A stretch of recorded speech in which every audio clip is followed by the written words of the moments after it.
Good afternoon student. Shri Ram Narayan Pandey inter college उत्सव में आपका स्वागत है। मैं पवन पांडे आज आपके सामने क्लास 10 के आपके भौतिक विज्ञान खंड के लेक्चर 3 में आपको प्रतिबिंब के बारे में कुछ बताने वाला हूँ। इसके पहले आप लोगों ने क्या पढ़ा था? प्रकाश का परावर्तन तथा प्रकाश के परावर्तन के नियम, ये आप लोगों ने पढ़ा था। उसके आगे आज आप लोग पढ़िए किसके बारे में? प्रतिबिंब के बारे में। तो ध्यान दीजिएगा, नाम से पता चल जा रहा है प्रतिबिंब यानी क्या? बिंब यानी बिंब मीन्स क्या होता है? वस्तु होता है। यानी वस्तु का जो है वो क्या?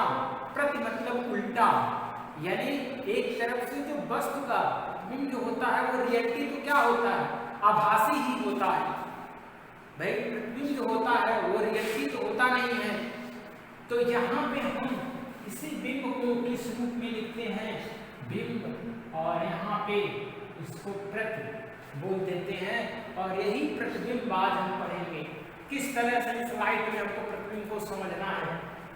तो ध्यान दीजिए आप लोग, कोई अगर जो आप वस्तु है, इस वस्तु को आप इसके पहले आप पढ़े थे कि आपको इसको देखना है। तो यदि आप यहाँ पे है सपोज दैट, तो आप क्या करेंगे? यहाँ से एक लाइट, यहाँ लाइट डालेंगे, यहाँ पे कोई दूसरा व्यक्ति है तो यहाँ प्रकाश का परावर्तन होता था तो इसको ये वस्तु दिखाई देती है। तो वस्तु को दिखाई देने का एक कारण प्रकाश का क्या है? परावर्तन है। प्रकाश का परावर्तन भी एक वस्तु को दिखाई देने का कारण है। आप इसके बाद में चल के पढ़िएगा, अपवर्तन पढ़िएगा, तो अपवर्तन के कारण भी प्रतिबिंब को हम समझेंगे। तो यहाँ से देखिए प्रतिबिंब मतलब क्या हो गया? हम वैसे तो प्रतिबिंब पढ़ते हैं, यदि किसी दर्पण के सामने हम खड़े हो जाएं तो दर्पण में जो हमारी आकृति बनती है वही क्या होती है? प्रतिबिंब होता है। दर्पण यानी कोई भी दर्पण है उसके सामने आप खड़े हो जाइए और उसमें जो आपकी आकृति बनती है वही चीजें क्या कहलाती है? आपकी क्या? प्रतिबिंब कहलाती है। लेकिन हम इसको और अच्छे तरीके से कैसे समझेंगे? किस रूप में ये प्रतिबिंब यहाँ पे बन जाता है उसको हमको समझना है। यहाँ पे देखिए, यहाँ पे जैसे आपको पता है कि एक वस्तु है, तो वस्तु यहाँ पे है, तो वस्तु से क्योंकि आप जानते हैं आप अगर जो दर्पण के सामने हैं तो वहाँ पे प्रकाश तो होगा ही होगा।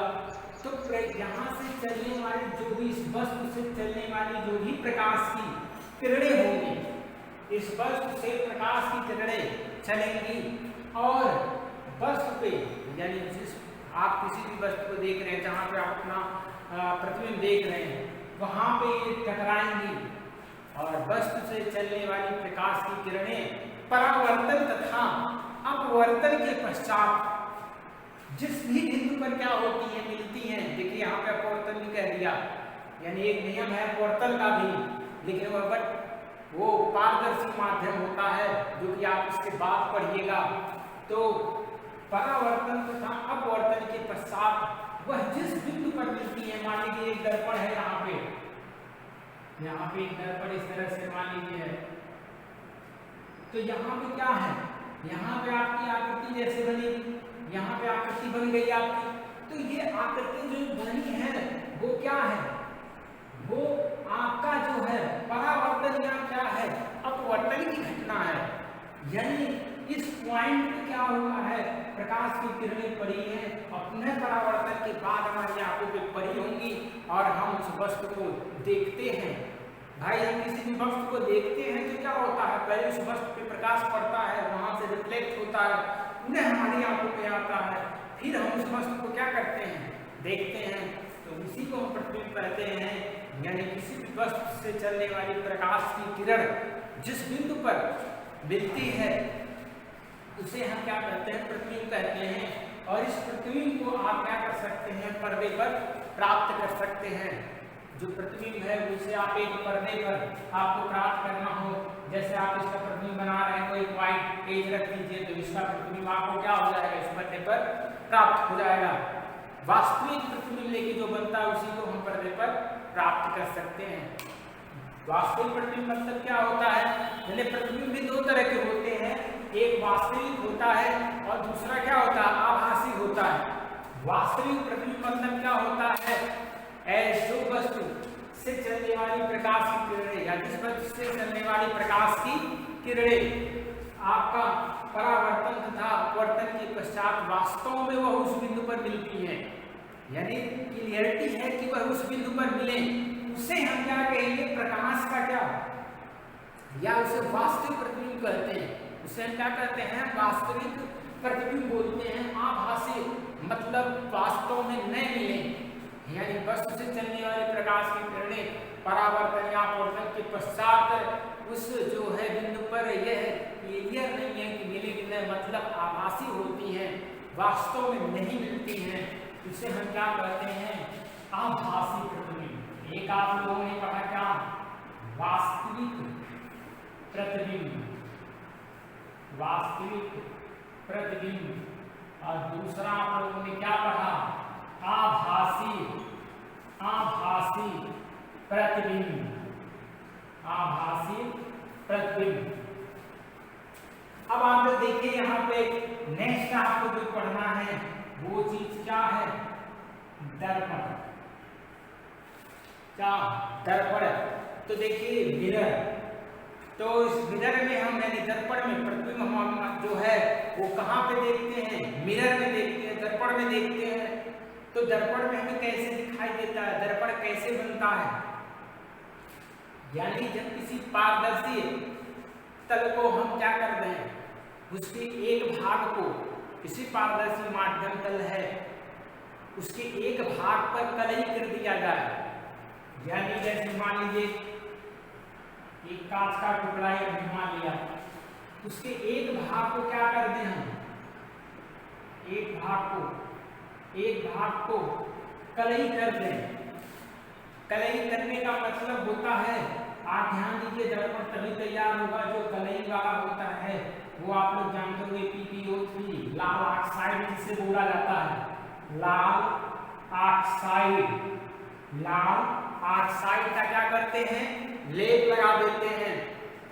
ध्यान दीजिएगा, किसी भी पारदर्शी माध्यम तल के एक तरफ, किसी तल के, किसी जो माध्यम तल है उसके किसी तरफ हम क्या कर दें, लाल ऑक्साइड का लेप लगा दें और उसके बाद उस पर पेंट कर दें।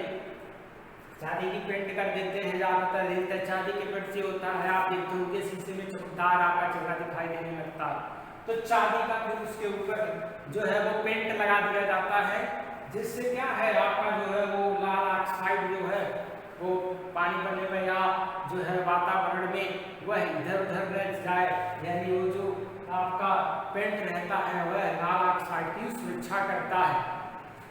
तो यहाँ से क्या होता है, जब लेप लग जाता है, यानी किसी भी जो है पारदर्शी तल को अगर जो हम लेप लगा दें एक साइड में, तो इससे जो आकृति बनती है वही चीजें क्या कहलाती है, आपकी दर्पण कहलाती है। उसे ही हम क्या कहते हैं, दर्पण कहते हैं। ध्यान दीजिएगा, आप लोग वीडियो को रोक रोक के जो भी बोलते हैं उसको आप लोग ध्यान लगाइएगा और अपने जो है फेयर कॉपी पे लिखते चलिएगा, तभी आपको अच्छे से समझ में आएगा। तो यहाँ से ध्यान दीजिए, दर्पण जो होता है, दर्पण में भी प्रकार होते हैं। जैसे हम समतल दर्पण को देखें, समतल दर्पण, जैसे ये चीजें आपका होगा, ये समतल दर्पण है। मतलब क्या है, यहाँ पे देखिए इसके तल समान हैं, समझे, ये सब समतल दर्पण है। इसके कोई भी एक तल जो कि वक्रीय पृष्ठ नहीं आपको दिख रहा है, तो ये चीजें क्या होती है, समतल दर्पण होती है। और समतल दर्पण में ही हम अपना इमेज देखते हैं, हम अपना प्रतिबिंब जो होते हैं वो समतल दर्पण में ही देखते हैं। और ध्यान दीजिएगा, समतल दर्पण द्वारा जो भी आपका प्रतिबिंब बनता है, नोट में समतल दर्पण, समतल दर्पण द्वारा बना प्रतिबिंब क्या होता है, आभासी। ध्यान दीजिएगा, दर्पण द्वारा जो बना प्रतिबिंब क्या होता है, वो आभासी होता है तथा सीधा बनता है, सीधा बनता है। ध्यान से देखिए, आप दर्पण के सामने खड़े हो जाइए तो आपको क्या लगता है, दर्पण में जो आपका प्रतिबिंब है वो रियलिटी है क्या चीज, आभासी है। यानी हम ये नहीं है कि मान लीजिए हम देख रहे हैं अपना इमेज जो है, तो ऐसा नहीं है कि हम इमेज में रियलिटी की चले जाते हैं। यानी हम कांच, हम जैसे को दर्पण में देखना है तो हम क्या दर्पण के अंदर चले जाते हैं, नहीं, दर्पण में हम अपने आप को खोजेंगे तो क्या पाएंगे, नहीं पाएंगे। तो ये चीजें होता है आभासी, यानी वो जो बनता है वो रियलिटी है क्या चीज, आभासी है। बट उसकी बात ले रहे हैं प्रतिबिंब जो है आभासी, साथ साथ जो प्रतिबिंब बनता है वो सीधा बनता है। यानी क्या है, जैसे आपको अपना प्रतिबिंब देखना है तो दर्पण में आप जो है प्रतिबिंब देखते हैं तो क्या आपका जो है समतल दर्पण में उल्टा प्रतिबिंब बनता है, ऐसा कभी नहीं होता है। ऐसा हो जाता तो आपका जो है सर नीचे हो जाता और पैर क्या ऊपर दिखाई देता अगर जो उल्टा बनता। यानी क्या होता है, समतल दर्पण में जो भी प्रतिबिंब आपका बनता है वो कैसे बनता है, सीधा बनता है। और ये ध्यान दीजिएगा, सीधा बनेगा तथा पॉइंट नंबर 2 में जो दर्पण में प्रतिबिंब बनता है वो वस्तु के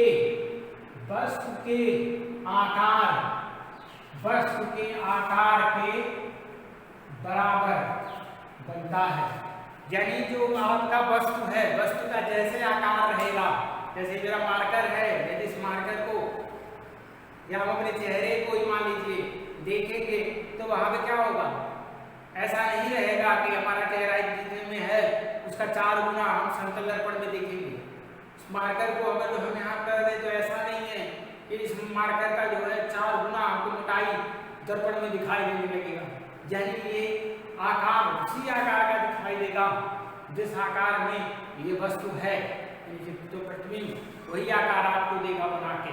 तो इस तरह से हम कह सकते हैं कि जो है समतल दर्पण में जो भी वस्तु का जो आकार बनता है, यानी वह आकार यानी वस्तु के जो प्रतिबिंब है वो वस्तु के बराबर बनता है। नेक्स्ट में आप लोगों को ध्यान देना है थर्ड पॉइंट में, जो प्रतिबिंब आप लोग का यानी समतल दर्पण में जो भी प्रतिबिंब बनता है वह समतल दर्पण के, आप ध्यान दीजिएगा, समतल दर्पण से अगर जो वस्तु जितनी दूरी पर रहता है, समतल दर्पण में वस्तु जितनी दूरी पे रहता है प्रतिबिंब में, यानी प्रतिबिंब जो है वह दर्पण के उतनी ही दूरी पर क्या होता है, बनता है। फिर से ध्यान दीजिए इस पॉइंट को, क्या कह रहा है कि वस्तु दर्पण से जितनी दूरी पे रहता है प्रतिबिंब भी आपका क्या होता है उतनी ही दूरी पर दर्पण के अंदर जो है वो बनता है। मान लीजिए यह आपका समतल दर्पण है,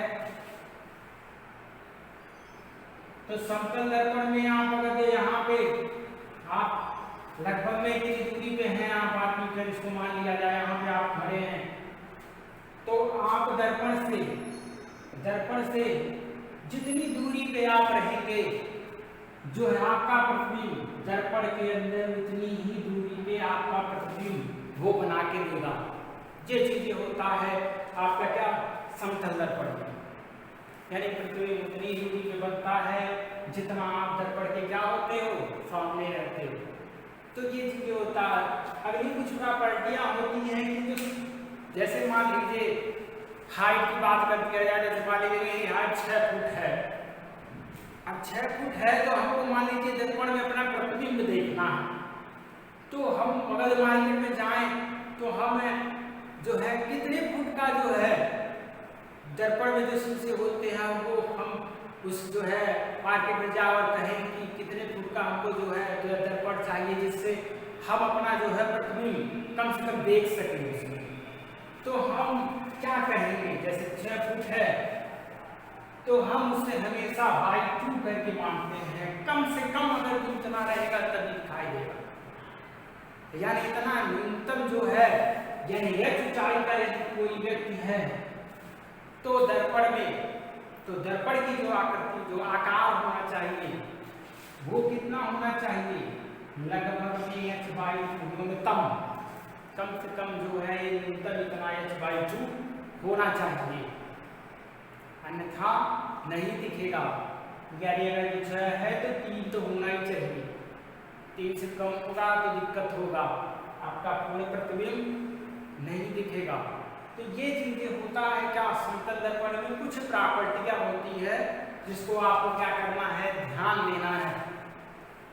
तो अब ध्यान दीजिए क्या होता है, अगला नेक्स्ट आपका जो है जो दर्पण होता है, अब उसमें तो आप समतल पढ़े हो, अब अगला आप क्या पढ़िएगा, गोलीय दर्पण। देखिए नाम से पता चल जा रहा है कौन सा दर्पण, गोलीय दर्पण। यानी इस तरह से ये आपका एक क्या है, सर्किल, ध्यान दीजिएगा, ये गोला है, मान लीजिए कांच का टुकड़ा है, गोल है, अगर जो हम इसको दर्पण बनाना चाहें तो कैसे बना सकते हैं, ध्यान दीजिए, इस गोले के, यानी इस कांच के गोले के क्या करते हैं हम, इसको कहीं पर भी काट दें, इसको क्या करते हैं, यहाँ पे काट दिए, या तो यहाँ पे काट दिए, या तो यहाँ पे से काट दिए, या तो यहाँ पे से काट दिए, तो हम क्या कर रहे हैं, इसके जो है ध्यान दीजिएगा, एक तरफ से यहाँ पे इसको ऐसे भी काट सकते हैं, यानी पूरा व्यास एक तरफ से मान लीजिए हमने काट दिया है तो इस तरह से, तो हम क्या किए हैं, जो है वो गोली दर्पण को क्या किए हैं, काट दिए हैं। तो काटने पर देखिए आप जहां भी गोली दर्पण को काटिएगा उसका जो एक भाग होगा, यानी कि ऐसे एक भाग ये रहेगा, यानी एक वक्र जैसा रहेगा, ध्यान दीजिएगा, एक भाग ऐसा उभरा हुआ रहता है और एक भाग जो रहेगा वो क्या होगा, ध्यान दीजिएगा, कांच के खोखले गोले, ये भी आपको ध्यान देना, यानी खोखला है, खोखला मतलब ये नहीं है कि भरतू है जो है उसमें कुछ नहीं है, उसको काटोगे तो अंदर पूरा खोखला रहेगा। तो कांच के खोखले गोले को काट कर उसके किसी एक भाग पर पेंट या कलई कर दिया जाए तो जो आकृति आपकी वो बनती है वो दर्पण का रूप ले लेता है, यानी गोलीय दर्पण का रूप ले लेता है, जिसे हम क्या करते हैं, गोलीय, ध्यान दीजिएगा क्या हो जाएगा, गोलीय दर्पण। ये तो आप ध्यान दीजिए, खोखला है, इसको हमने काट दिया, काटने पर हम मान लीजिए इसको यहाँ पर हमने काटा है ये चीज, तो ये कुछ इस तरह से ऐसे हो जाएगा, ये पहले मैंने ऐसे काट दिया, निकल गया ये चीज, ये कहीं एक गोला ही ऐसे में काट कर दिया है, कहीं गोले को इसका तरीके रहता है, इसको काट दिया आगे। तो ध्यान दीजिएगा यहाँ पे हमने जो काटा फिर उसको हमको उस दर्पण बनाना है, तो क्या करेंगे हम, इसके किसी एक पृष्ठ पर, दो पृष्ठ यहाँ पे हैं, आपको क्या दो पृष्ठ दिखाई दे रहे हैं, किसी एक पृष्ठ पर हम क्या कर दें, कलई कर दें। अब कलई मतलब क्या, लाल ऑक्साइड, एक पृष्ठ पर कलई होता है और दूसरा पृष्ठ क्या होता है, परावर्तक पृष्ठ होता है, ध्यान दीजिएगा, परावर्तक पृष्ठ होता है, यानी जहां से प्रकाश पड़ेगी या सारी घटनाएं होंगी वही पृष्ठ क्या होता है, परावर्तक पृष्ठ कहलाता है, उसे हम क्या कहते हैं, परावर्तक पृष्ठ कहते हैं। तो यहां से ये इसका क्या हो जाएगा, आपका केंद्र हो जाएगा, इसको हम क्या कहेंगे, केंद्र कहेंगे। तो ध्यान दीजिएगा, ये चीज जो हुआ है उसके उभरे हुए भाग, इसमें दो भाग हैं, ये चीज इसको क्या बोला जाता है, उभरा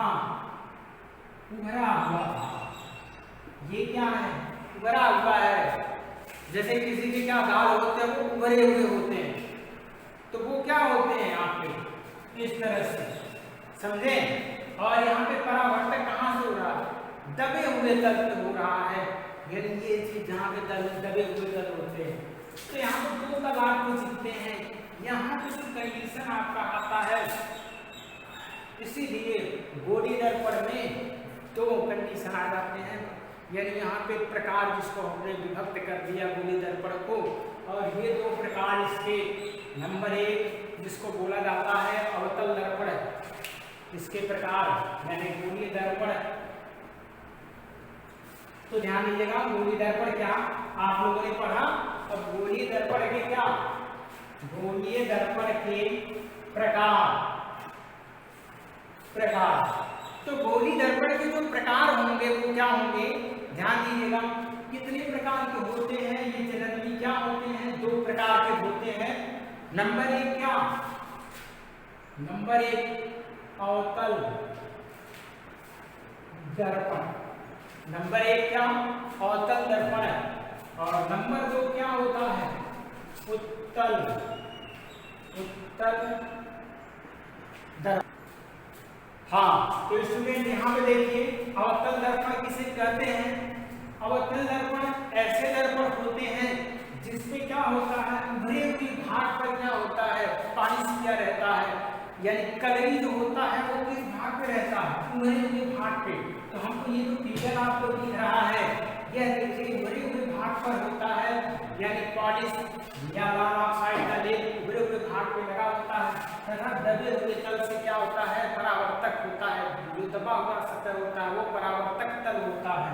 तो ये चीज आपका क्या बन गया, अवतल दर्पण हो गया।